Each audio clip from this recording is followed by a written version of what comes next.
Greetings, how are you? This is Kinesiology 236, Chapter 11. We are talking about the trunk and spinal column today. So as I went through this chapter, much like the other ones, it's a beast once you get into it. So this will end up being broken out into probably two different presentations. Please enjoy. All right, so when we look at the vertebral column, it spans from the base of the skull all the way down into the pelvic area. You have 24 different vertebrae, right?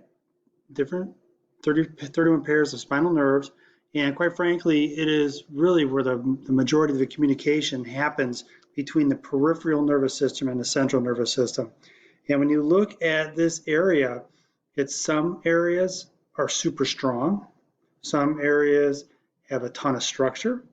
Others have little or no structure. And really all you have are the muscles and the tendons to help hold it all together. So when you look at this as a unit, the spinal column, there's a ton going on.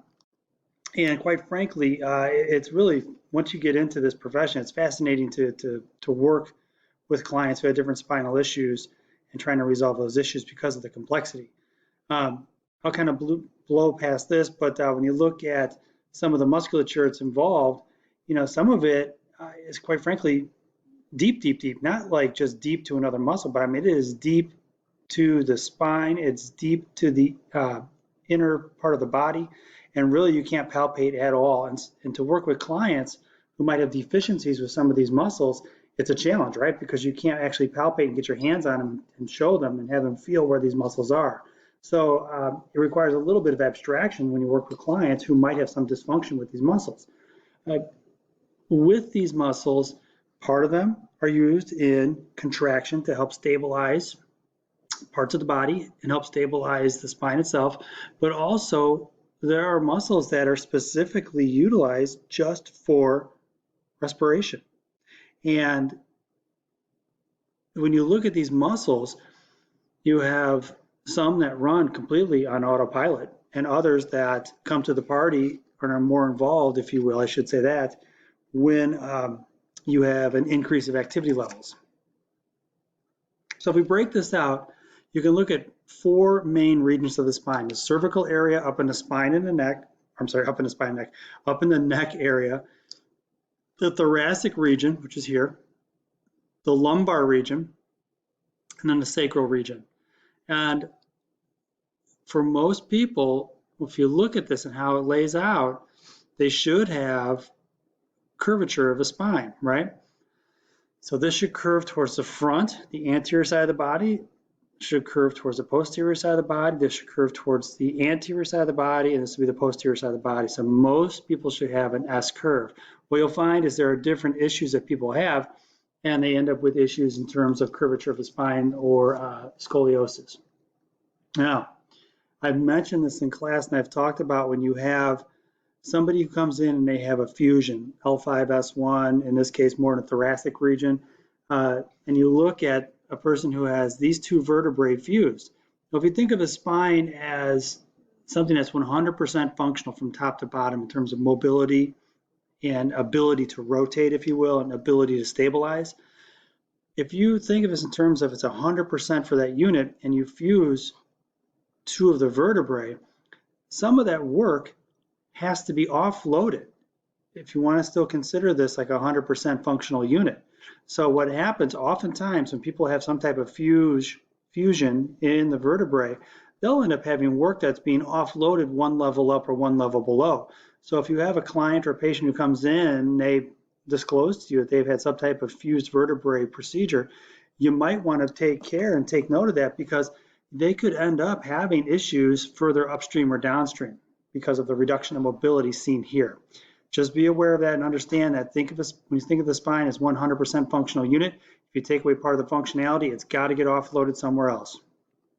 So the two first vertebrae are called axis and atlas, and we'll get into these in a little bit here in a second. But as you get past those and go into the cervical area and down into the thoracic and then the lumbar area, the vertebrae themselves don't articulate a lot at the vertebral level, but as a whole unit, as I've been stressing all along, they do rotate and articulate a ton. So again, think of this as one self-contained, fully interconnected unit. And if you take away some of the mobility, it's going to offload it somewhere else. So the actual spine itself, as I mentioned earlier, you have an anterior posterior curve, for example, and then when you look at the curvature of the spine itself, it doesn't start off that way. We actually start off with a fairly straight spine, but as we develop and grow and different loads are placed on our body, the spine will adapt. And you'll see people, we've talked about it in class, with this protrusion or the head leaning forward, and they've protracted the neck, and they end up with an excessive forward lean of the head, and the stresses they're putting on the cervical spine are quite high. But the other part of this I want to point out, when we look at the actual GIFs later on in the presentation, you'll see this. When the young lady is moving and articulating in one area of the spine, it plays out in another area of the spine. And I've said this before when we talked about the pelvis, it's all an interconnected series of events, and the body is completely interconnected, and you can't fully isolate one area from the other. It's just difficult to do, and you see that especially in the spine. So I'm going to kind of rip through this part here, but we'll get into axis and atlas, which I think you'll find pretty interesting. Thereafter, axis and atlas, the vertebrae change a little bit. Now, don't get me wrong, each vertebrae is unique to itself because each level changes slightly as it goes from cervical down to the sacral area. But C3 through C4, C5 are pretty darn similar, right? And you have this bony part, you have this foramen for the spinal cord, and you have this process that comes out the backside and the sides, right? So you have a posterior and two transverse processes that come out. And those are there to allow muscles to attach so the spine can articulate.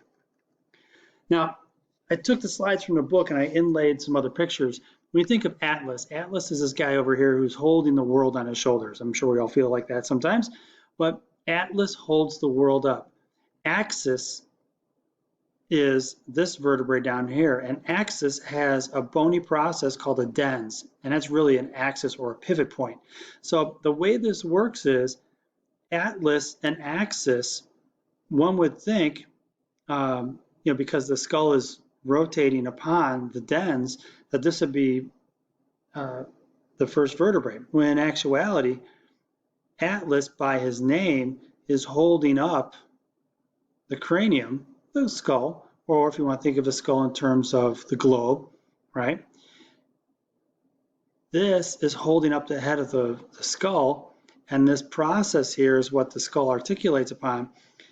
This bony process, this dens, actually comes up through Atlas. So vertebrae number 1, Atlas. Vertebrae number 2, axis. Think of it like this is an axis of rotation. This bony process fits like tongue and groove up into here, and the head rotates about this axis, this pivot point, on these facets right here. All right, you got it? So if I ask you to differentiate these two, Atlas and axis, which you should be able to do, Atlas holds the head up, axis has a point of rotation or an axis that allows the skull to rotate side to side. Vertebrae numero 1, cervical 2.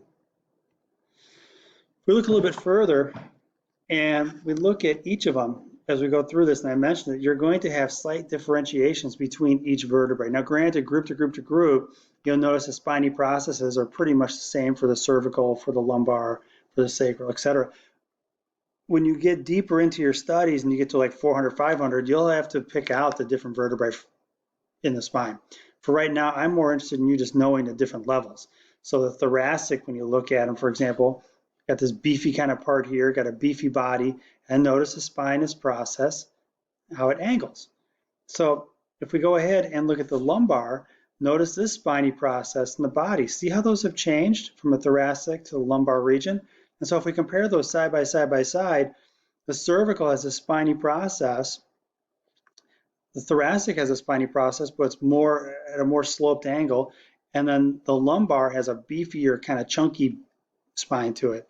And again, if you look at the actual body of the vertebrae itself, notice how this is different than this, than this. And just think of this in terms of function, right? The further you go down the body from the cervical to thoracic to lumbar, you have different things going on. Here, really, you're only holding up the head. Here, you're supporting the costals or the ribs that wrap around attached to the sternum and the manubrium to help form the rib cage. And then over here you have the lumbar region, which is big and beefy, and it's holding more of the body weight. So it makes sense that this would be a thicker body here and this would be a thinner body here. This makes sense that you would have costal facets here on the side to allow the rib cage to attach. It just makes sense. So for our class, you'll be asked to differentiate these three. That's it. I'm not going to ask you to go any further than that. Atlas and Access, though, for sure. Those will be the other two that I want. So Atlas, Access, and these three. Good? Good. So let's take this a little bit further, right? We talked about different curves. When you look at osis, right, you have the term osis is used like fibrosis, cirrhosis, which is kind of misleading because it denotes a disease, right? But it's also used to denote an increase in a part of the body. So when you say lordosis or kyphosis or lumbar kyphosis or scoliosis, you're saying it's an increase in the curvature of the lordotic curve, the kyphotic curve. The lumbar kyphosis is a different type of curvature of the low back. And then scoliosis is obviously something you know, it's that S curve in the back. So, think through this in terms of the anterior and posterior pelvic tilt that we talked about in previous sessions, and how if you're standing right now and you put your hands on your hips, you dip, I dip, we dip, but you put your hands on your hips with the fingers up front and the thumbs in the back, and you do anterior and posterior pelvic tilt, the finger and thumb will articulate low to high, high to low, right?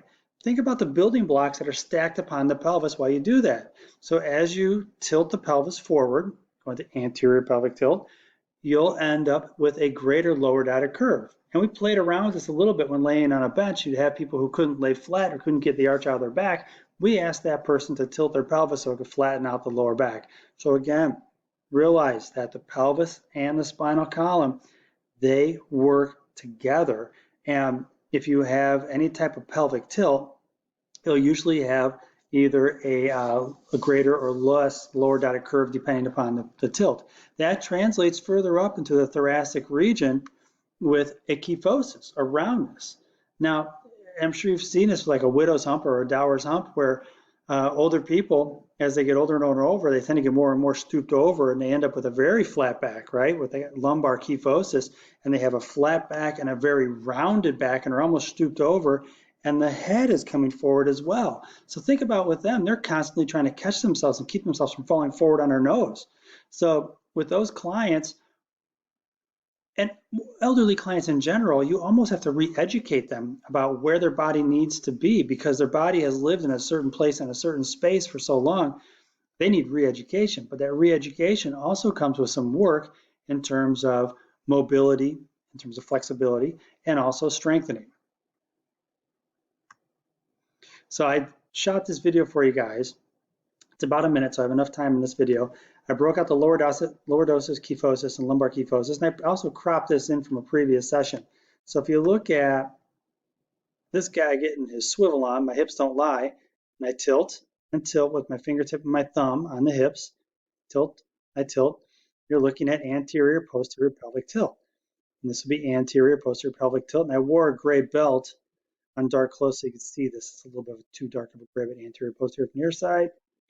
And then from here, anterior, posterior. So notice as I'm articulating anterior, posterior pelvic tilt, what happens to the lordotic curve, right? That lordotic curve changes.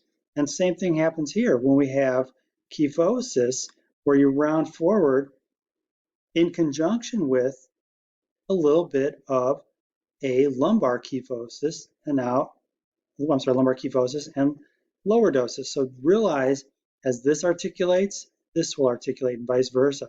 So let me bring this back. All right, slouching forward, I'm typing on my computer all day. That's what I look like, my head forward. Notice what happens to my back.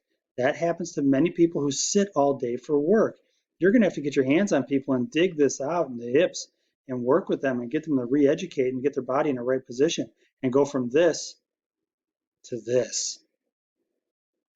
Being upright, erect, shoulders back, hips in a proper position with no pelvic tilt. It takes work, but your clients will do it, I promise.